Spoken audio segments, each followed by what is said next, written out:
National Apple Strudel Day. I'm Tony Kornheiser. Apple Strudel? That was my pole dancing name. That's good. We got video. Is there video coming up to accompany that story? I sincerely hope not. In terms of the real apple strudel, I'm not the world's biggest apple strudel fan. I like apple pie, but I'm not a big apple strudel guy. Are you? Yeah. No. No, it has fruit. I've tried. You don't like fruit, right? I've tried. People do it, but it's lost on me. You don't like fruit or vegetables. Am I correct on that? Pretty much. You don't eat those things. Yeah. That covers it. Steak and potatoes, baby. Yeah. Midwest. Yeah. Welcome to PTI, boys and girls. In today's episode, Shohei is back on the mound. The Panthers try to close out the Cup, and Buster Olney joins us for 5.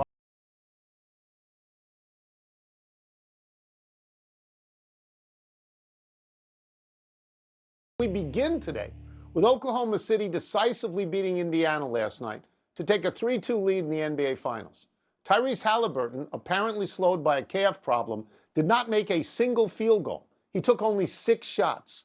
Oklahoma City's Jalen Williams, meanwhile, scored 40 points, and Shai Gilgeous-Alexander added 31 more. So, Wilbon, what did last night tell you about each team? Tony, I don't think anything new. I mean, we should have known if people didn't already. Indiana's tough. They're physically tough and tough-minded. And they're down 18. And I know at one point, I go, let me switch over to Shohei, which we'll get to in a second. Let me switch over to see Shohei's pitches live. And I go over for a few minutes. I come back, and it's down to 6. The Oklahoma City lead. And Indiana won't go away. The Pacers won't go away, even though their best player is hobbled. And I'm not going to make light of it. I'm not going to act like, oh, you got to be out there anyway. He said he wanted to be out there if he could walk. But everybody doesn't do, and I'm going to go back a little bit, history lesson, boys and girls, to the great Isaiah Thomas when he played on essentially a broken ankle in a game and had one of the great games in NBA Finals history. And one of the reasons one of the great games in NBA Finals history, because nobody's ever done anything like that again.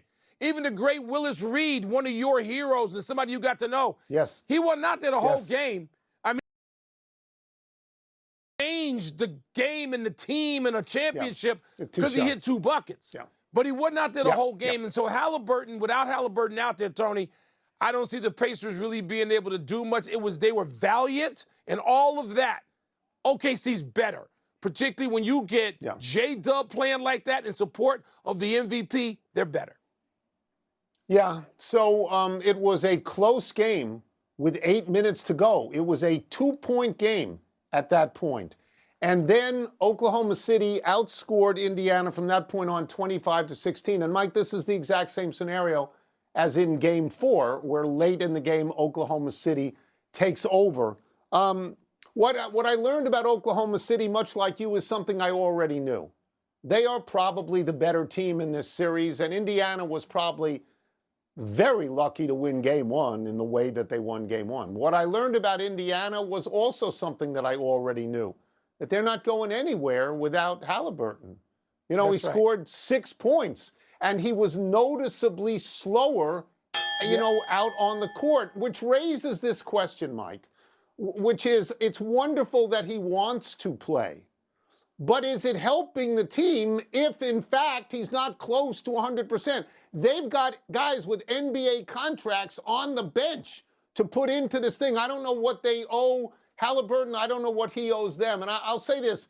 Do I think that it's possible for Indiana to win the next game in Indiana? Not if Halliburton is like this. No, but let's say they win. I don't see them being able to beat Oklahoma City in Oklahoma City again, because Oklahoma City's defense, look what they did. They forced 22 turnovers, which gave them 32 points, and they defended the 3-point line and held them to 11 for 30. They're a better team, Mike. They are. Tony, also, it sounds like this would normally be a couple of week injury at least. And T.J. McConnell, who's one hell of a backup, you put him out there at home. Can they get a game off of OKC at home with everybody? You mentioned Nembhard and Nesmith and all those guys pitching in. Maybe. But if you're OKC, you smell the kill. You do. This is what championship teams do. I agree. They take advantage of situations when they're healthy and ready to go. So that's kind of a bummer for me because I like watching Halliburton at his best. We couldn't see that. Let's move to Shohei, who we mentioned already. I did. Returning to the mound for the first time in nearly 2 years last night, the Dodgers ace pitched 1 inning against the Padres, gave up 1 run on 2 hits. He reached 100 on the gun, Tony, for at least 1 pitch. I think it was 1 pitch. And at the plate, he went 2 for 4 with 2 runs batted in. Dodgers won 6-3. How would you grade Ohtani's night? Can I give him more than an A+? Because if I could, I would do that. I understand he gave up 2 hits. One was a bloop and 1 run. He had not pitched in almost 2 years.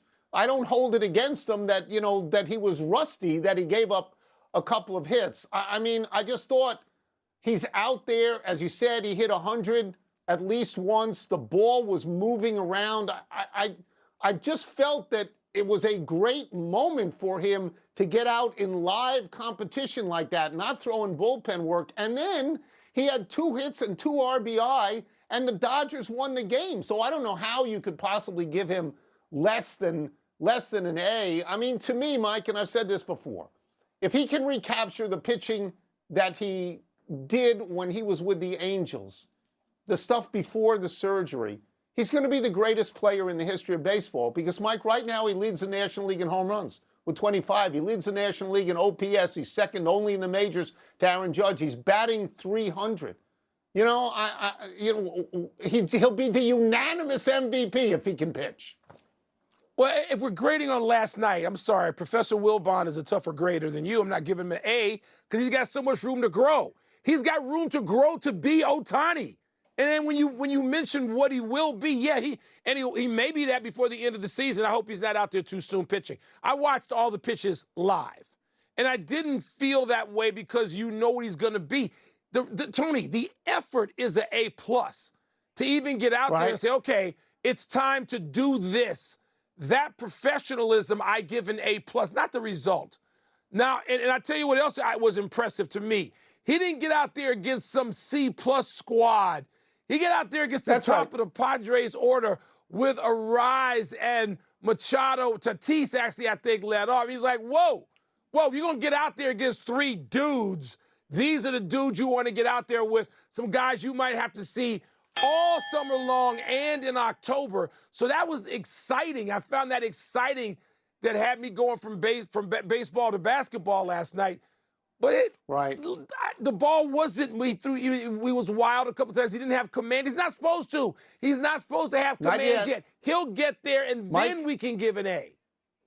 He had not thrown live to another team in 633 days. Yeah, 2 years. And they beat a team they hate. So everything worked out very well, it seemed to me. Everything worked out. Fun to watch. So much joy when he's out there. So much joy on his face. Let's move to hockey. In tonight's Game 6 in Florida between the Panthers and the Oilers, this is an elimination game for Edmonton, Wilbon, so the cup is in the building. A year ago, the Oilers won Game 6 to force Game 7, and Mike, you've been on Edmonton all year. Do you like them to do it again? Nah, I don't know what I like.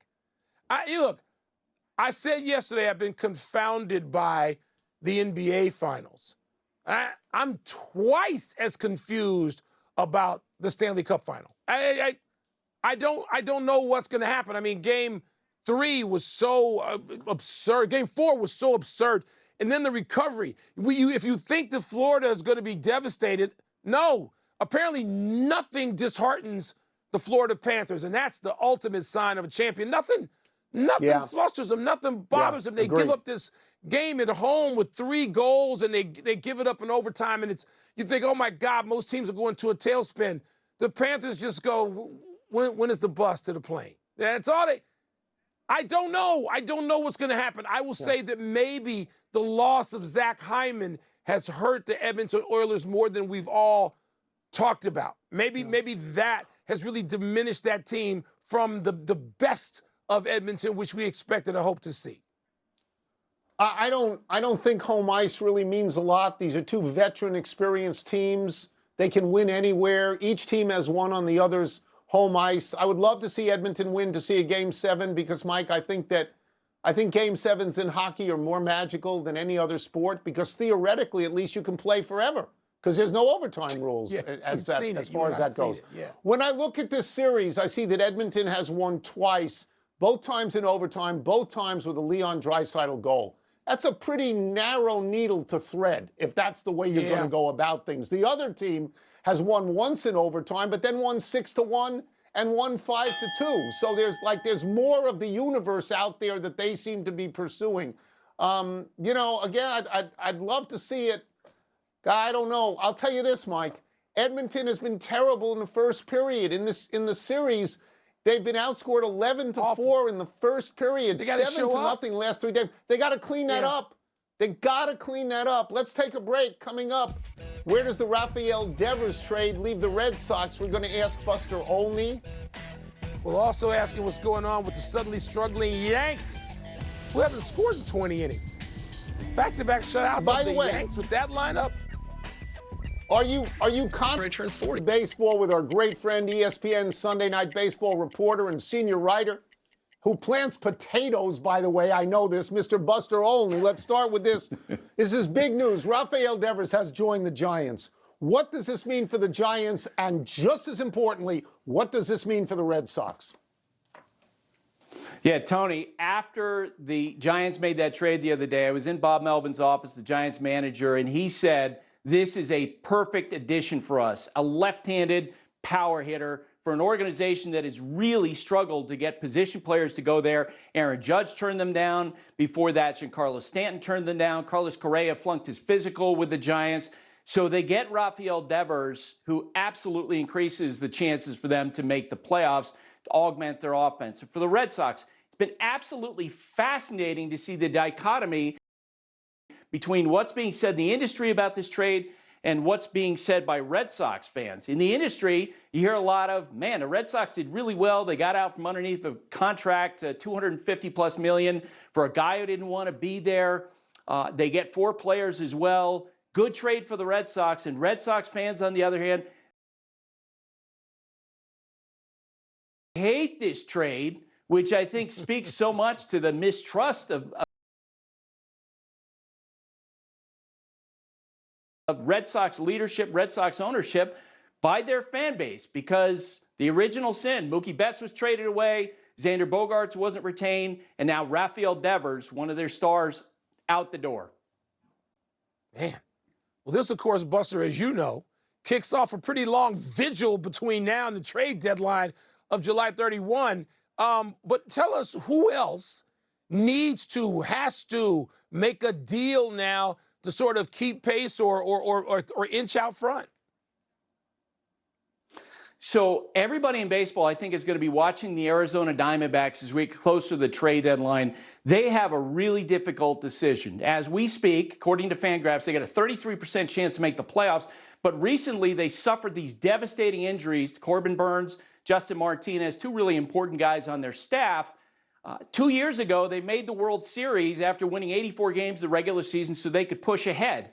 If they decide to become sellers, they will be the buffet table that all the other teams will circle around, because they've got Josh Naylor and they've got Eugenio Suarez, who would be a great fit for the Yankees, Merrill Kelly, Zach Gallen, starting pitchers that maybe would interest the Cubs. The question is whether or not the Diamondbacks want to take advantage of that trade value or try to make the playoffs. Let's stay out west for a while. I like this. Shohei came back last night, of course, sooner than I guess most of us thought or were led to believe at one time.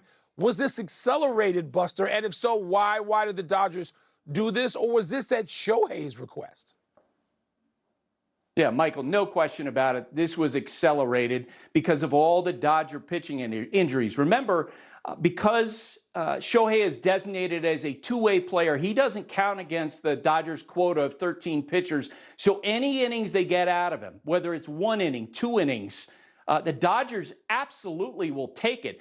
Incredibly, they lead the major leagues in bullpen innings, which speaks to how wrecked their pitching staff has been with injuries.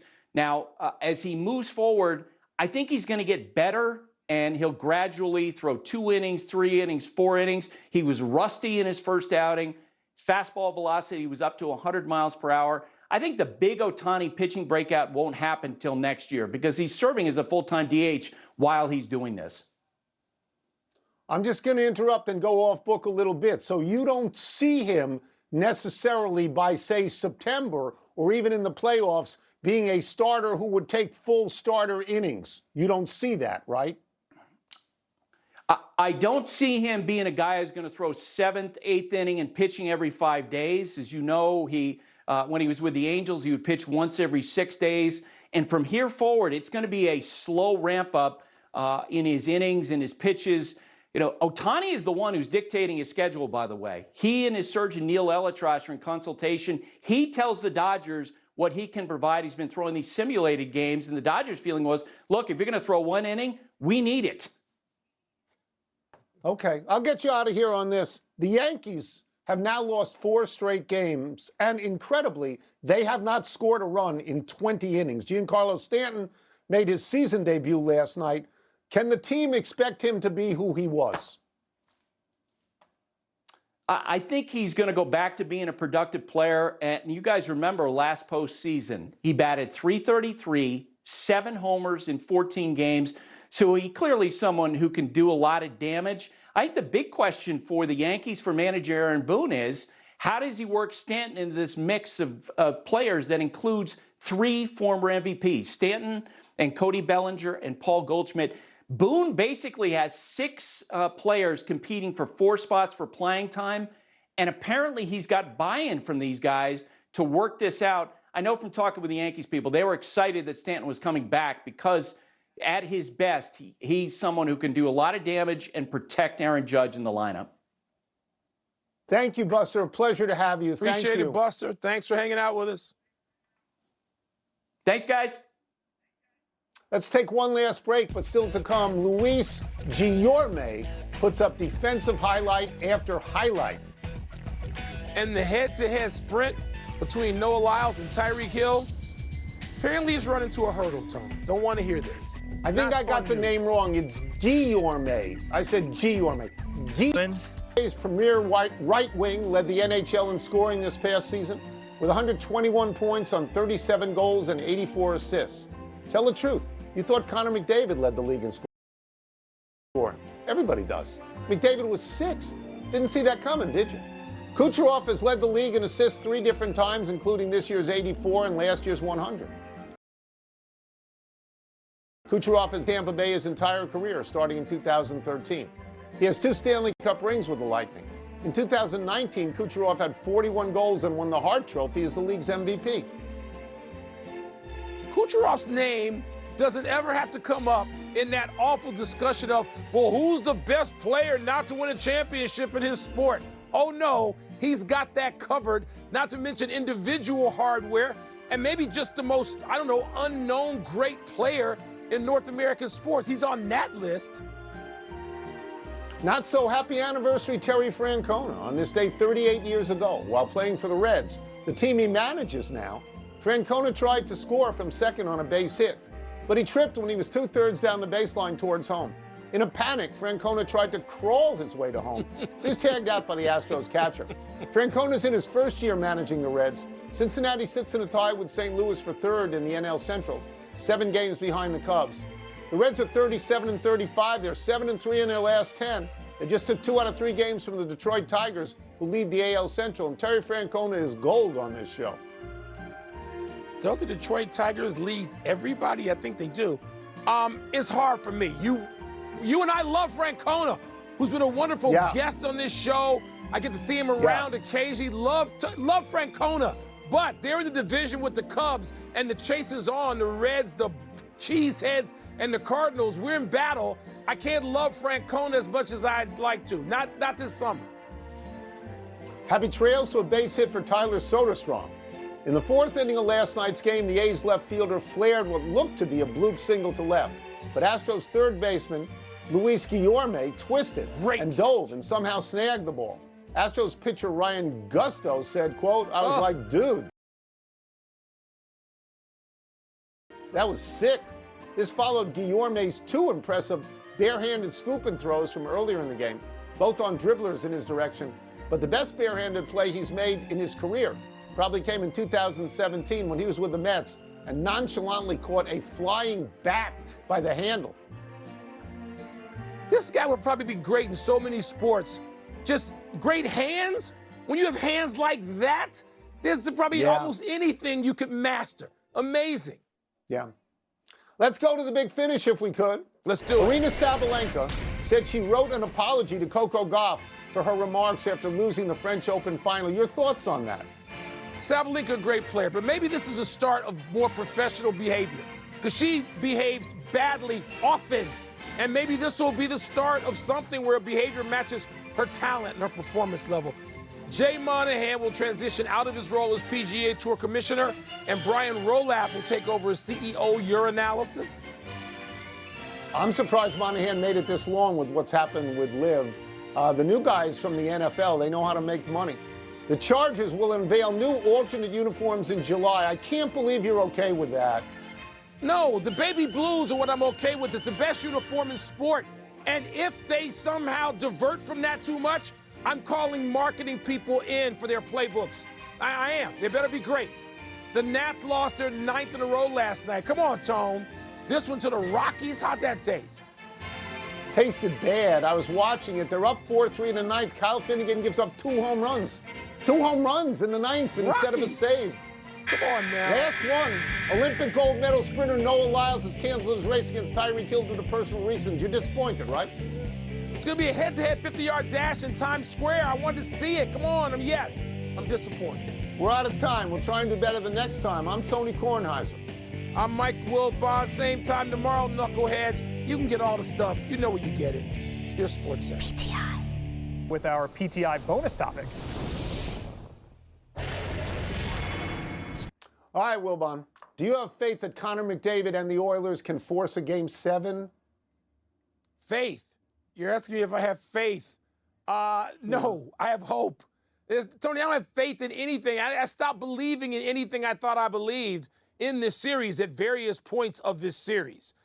And as you know, for a couple of years, not just this series, last year's Stanley Cup final, I was rooting for Edmonton to win. And, because of, McDavid and Draisaitl, among others. And so Nurse and Kane, and I've grown accustomed to watching and rooting for Edmonton. But no, faith. How can you have faith when they go home with the momentum of having come back, one of the great comebacks, one of the great Stanley Cup final games of all time, and they win that game, and you think, oh, my God, they're riding this crest. They're riding nothing. They got beat, and they got beat, soundly. I don't have faith. And I care about it because I don't want to have any more time when we talk about the legacy of Connor McDavid and what he's not living up to. And he's the greatest player not to have. I don't want to have that discussion anymore. I want him and Draisaitl to win. But I don't have any faith in it. Hope is as far as I'm going. So thank you for mentioning the other part of this, because we've been paying attention to the series for as long as it's been going on. But prior to the start of it, the question was very simple. If Connor McDavid does not, it was personal, it wasn't Edmonton. If Connor McDavid doesn't win the Stanley Cup, is he one of the all-time great players? And you and I went back and forth, and we thought, you know what? In hockey, unlike a lot of sports, but in hockey, it seems that the true greats have all won. And so we both said, no, to be an all-time great, he's got to win a cup. Now, in the games that have been played so far, I think I'm correct on this, he has 1 goal and 6 assists. That's 7 points in 5 games, and that's pretty good. But Draisaitl has the 2 winners. And I think if you root for Edmonton, this is the game where you say of Connor McDavid, it is time for you to be superhuman. Tonight. This is the game where you have to take over. Put the cape and so on, baby. I agree with you. I would not have faith in it, but yes, hope, because I think everybody wants to see a Game 7 in hockey, and everybody sort of roots for a Canadian team to win the Stanley Cup a little bit, right? Yeah, well, no, probably not, as they used to say, in the lower 48. Maybe not. But, I am. Have you been to Edmonton? You ever been there? It's beautiful. I'm not. No. Particularly right now when you could tee off at about 6 p.m. and get 18 holes in because the midnight sun. It's just, Edmonton's a beautiful place anyway, particularly now. Sorry, Floridians. Rooting for the Oilers. That's it. We're done. Back to you.